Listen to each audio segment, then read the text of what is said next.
안녕하세요. 하느님의 생수 채널 손선남 바르바라입니다. 오늘은 예수님께서 자신의 몫을 빼앗기고도 화를 내지 않고 사람들을 사랑하는 사람을 통해 부자들이 기억해야 할 것들을 가르쳐 주십니다. 자, 그럼 예수님 말씀을 듣겠습니다. 들판에 모인 사람들이 참을성 있게 나를 기다리고 있었다. 그들한테 가까이 다가가자 흥분한 군중의 목소리들이 크게 들렸다. 베드로와 다른 제자들과 함께 들판 한가운데로 걸어 들어가니 거기에는 올라서서 설교할 수 있도록 긴 의자들이 놓여져 있었다. 형제자매 여러분, 이해하면서 참고 기다려 주셔서 감사합니다. 약속한 바와 같이 오늘은 여러분과 함께 시간을 보내면서 이야기도 하고 필요한 사람들에게는 치유도 해드리기로 하겠습니다. 이렇게 많은 형제자매들을 만나게 되어서 아주 반갑습니다.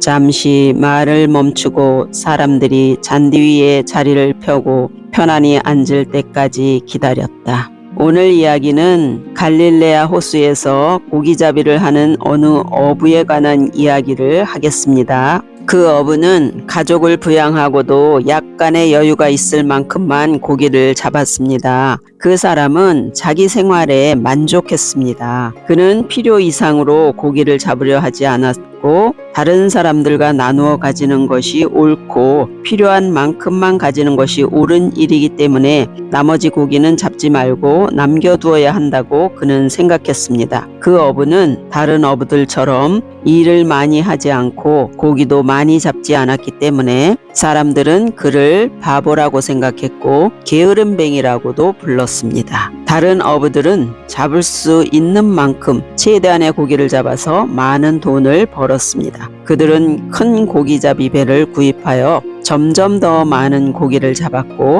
더 많은 돈을 벌었습니다. 어떤 어부들은 사람들을 고용해서 고기잡이를 하였는데 고용인들에게는 가능한 한 돈을 적게 지불했고 자신들은 많은 이익을 남겼습니다. 큰 고깃배들은 그 욕심없는 어부 가족이 일하는 바다 쪽으로 와서 그가 잡을 고기들을 마구 잡아갔습니다. 그러면서 큰 고깃배 주인들은 당당하게 말하는 것이었습니다. 우리는 여기 와서 고기잡이할 권리가 있다. 고기한테는 주인이 없어. 우리가 원하는 곳이면 어디서나 고기를 잡아도 돼. 게다가 우리는 저 어부보다 지출이 많아. 임금을 지불해야 하거든. 다른 어부들이 고기를 다 잡아가 버려서 그 어부는 이제 끼니를 이어가기조차 어렵게 되었습니다. 그래서 큰 고깃배 주인에게 가서 자신의 딱한 사정을 하소연했습니다. 그랬더니 그 사람들은 작은 규모로 살아남기를 기대할 수는 없는 거요 하고 단호하게 말했습니다. 그 어부가 말했습니다.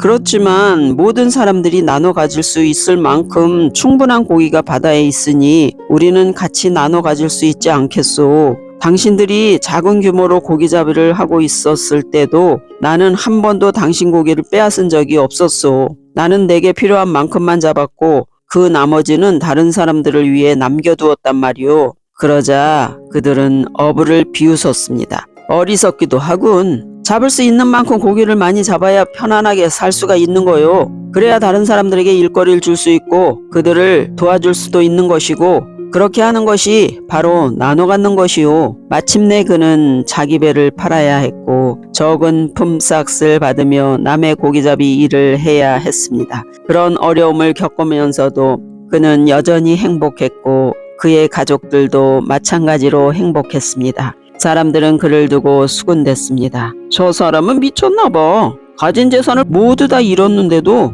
아무렇지도 않게 여기고 있으니 말이야. 어느 날 그 어부는 고기잡이 배 안에서 일하다가 심하게 몸을 다쳤습니다. 사람들은 서둘러 배를 몰고 해변가로 돌아왔습니다. 그러나 모래 위에 눕혀진 채 죽어가는 그는 여전히 행복한 표정이었습니다. 그를 둘러싸고 서 있던 사람들은 그의 그러한 모습을 보고 다들 놀랐습니다. 그의 가족들은 뒤늦게 연락을 받고 달려왔는데 가족들 역시 밝은 표정이었고 그렇게 걱정을 하고 슬퍼하는 표정이 아니었습니다. 그들의 아버지요 남편이 겪고 있는 고통이 마음 아팠지만 정작 슬퍼하는 것은 아니었습니다. 그 어부는 자기 가족들을 바라보며 이제 집으로 갈 시간이 된 것 같다 하고 그는 미소를 지으며 눈을 감고 숨을 거두었습니다. 가족들은 눈물을 흘리지 않았습니다. 잠깐 동안 침묵을 지키고 있다가 함께 기도했습니다. 죽은 사람을 둘러싸고 서 있던 사람들은 놀라움 속에서 그 가족들을 지켜보았습니다. 그리고 그들이 기도를 마친 후에 물었습니다.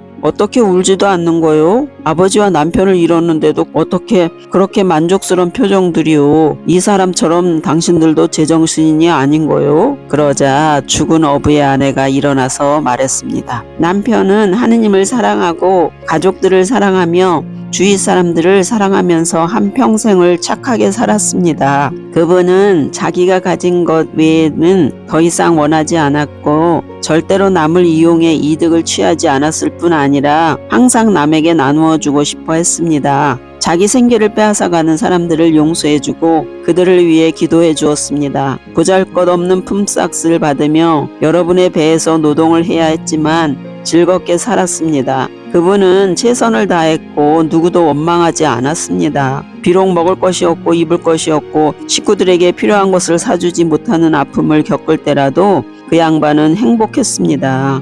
남편이 왜 그렇게 살았느냐고 묻고 싶습니까? 그분은 하느님을 사랑했기 때문이고 사람들이 그렇게 살기를 하느님께서 원하신다는 것을 알고 있었기 때문입니다. 살면서 어려움을 당할 때마다 그것을 잘 참고 견뎌가는 것이 자신의 사랑을 하느님께 보여드리는 방법이라고 생각했기 때문입니다. 어려움이 닥쳐도 그것이 하느님의 뜻인 줄을 안다면 어떻게 화를 내겠습니까? 그리고 하느님께서 자신의 죄를 용서해 주신다는 것을 알고 있는 남편이 어떻게 남의 죄를 용서해 주지 않을 수 있겠습니까? 남편이 돌아가셔서 슬픕니다. 그러나 우리는 울부짖거나 흐느끼지는 않을 것입니다. 그분이 하느님께서 원하시는 대로 살았기 때문에 천국에서 하느님의 보상을 받을 것을 알기 때문입니다. 그 어부의 아내가 하는 말을 듣고 사람들은 감명을 받았습니다. 그러나 며칠이 지나자 그 사람들은 벌써 다 잊어버리고 여전히 이전 생활로 돌아갔습니다. 부자는 가난한 사람들을 이용하여 점점 더 부자가 되었고 가난한 사람은 자신의 가난을 하나의 생활 방식처럼 받아들이고 체념하면서 말입니다. 내가 이야기를 마쳤을 때 들판에 있던 많은 사람들이 울고 있었다. 대부분의 사람들은 침묵을 지키고 앉아 있었는데 부유한 옷차림을 한 어느 남자가 말했다. 나는 그 말에 동감할 수가 없습니다. 부자라고 해서 가난한 사람들을 다 이용하는 것은 아닙니다. 부자가 없으면 가난한 사람들은 일자리도 없을 것입니다. 그래요. 부유하다는 것은 죄는 아닙니다. 부자가 자기만의 부귀를 찾고 그 부귀를 유지하기 위해서 다른 사람의 것을 이용하거나 빼앗을 때 그것이 죄가 되는 것입니다. 당신의 말이 맞소. 부자라고 다 남을 이용하는 것은 아니오. 그러나 많은 사람들이 남을 이용하고 있소. 그들은 정당한 품삯을 지불하지 않음으로써 고용인들을 심하게 부려먹거나 오래 일을 시킴으로써 고용인들이 자기 가정에 할애해야 할 시간을 무시당하고 있어 고용인들에게 무조건 복종하기를 강요함으로써 고용인들을 고용주보다 가치 없는 인간으로 생각하고 있단 말이오. 그리고 고용인들을 동등한 인간이 아닌 물건처럼 취급하면서 존경심 없이 다룸으로써 그들을 약탈하고 있는 것이오. 부자가 기억해야 할 것은 오직 하느님의 은총으로 부귀를 누리고 있다는 사실이요. 부자가 가난한 사람보다 권리가 더 많은 것은 아니요. 권리가 더 많다고 생각한다면 그것은 잘못된 생각이요. 가난한 사람이 가난하게만 살아야 할 의무가 있는 것은 아니듯이 부자가 혼자서만 부유하게 살 권리가 있는 것이 아니란 말이요. 부자들이 가진 재산을 다른 사람들과 나누어 가지지 않으면 언젠가 참으로 가난한 자는 바로 그들 자신이라는 것을 알게 될 것이요. 그 부자는 이제 얼굴이 홍당무가 되었는데 내가 한 말이 그의 급소를 찔렀기 때문이었다. 또 다른 한 사람이 질문을 했다. 그러면 모두 나눠 가지고 서로 동등하게 취급하면 우리가 하느님께 원하는 대로 사는 것입니까? 첫째로 여러분들이 해야 할 것은 하느님을 완전히 사랑하는 것입니다. 그렇게만 하면 남과 나눠 가지는 일이나 남을 내 몸같이 사랑하는 일은 저절로 될 것입니다. 이웃에 대한 사랑은 하느님을 사랑할 때 가능해지는 것이기 때문입니다. 나는 말을 마치고 그를 향해 부드럽게 미소를 지어 주었다. 그는 내 대답에서 어떤 허점을 찾아내려는 의도로 질문을 던졌던 것이다.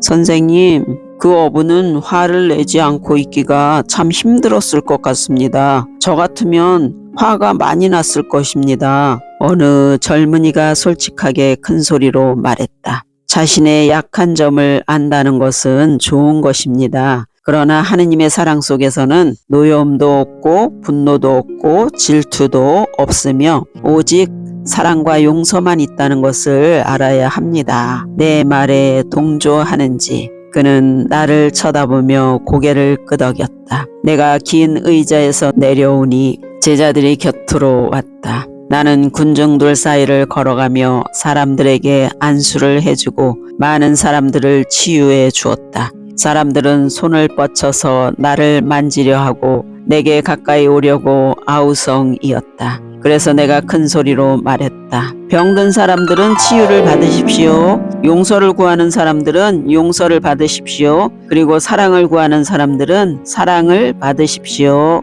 오, 내가 나았다. 오, 눈이 보인다. 볼 수 있어, 볼 수 있어. 내가 걷는다. 오, 나도 걸을 수 있어. 귀가 들린다. 선생님이 나를 치유해 주셨다. 사방에서 사람들이 환성을 올렸다. 주님, 베드로가 감탄하며 외쳤다. 주님께서 사람들을 만지시지도 않았는데 다들 치유를 받았습니다. 나는 미소를 지으며 베드로에게 말했다. 집으로 돌아가자. 우리는 들판을 떠났다. 들판에서는 마치 큰 잔치가 벌어진 듯이 치유의 기쁨으로 모두들 춤을 추고 노래를 부르고 있었다. 주님, 자기가 그 어부였더라면 아주 화가 났을 것이라고 말했던 그 젊은이가 따라와서 나를 불렀다. 저도 주님을 따라가면 안 될까요? 물론 안 될 건 없지. 네 이름이 뭐냐? 제커리입니다. 하고 그가 대답했다. 잘 왔다, 제커리. 환영한다. 나는 한 팔로 그의 어깨를 감싸 안았다. 네, 오늘은 여기까지입니다. 여러분, 하느님을 제대로 사랑한다면 어떤 환경에서도 기쁘게 살 수 있다는 것을 알게 되셨죠? 하느님을 사랑하며 기쁘게 삽시다. 네, 끝까지 들어주셔서 감사합니다.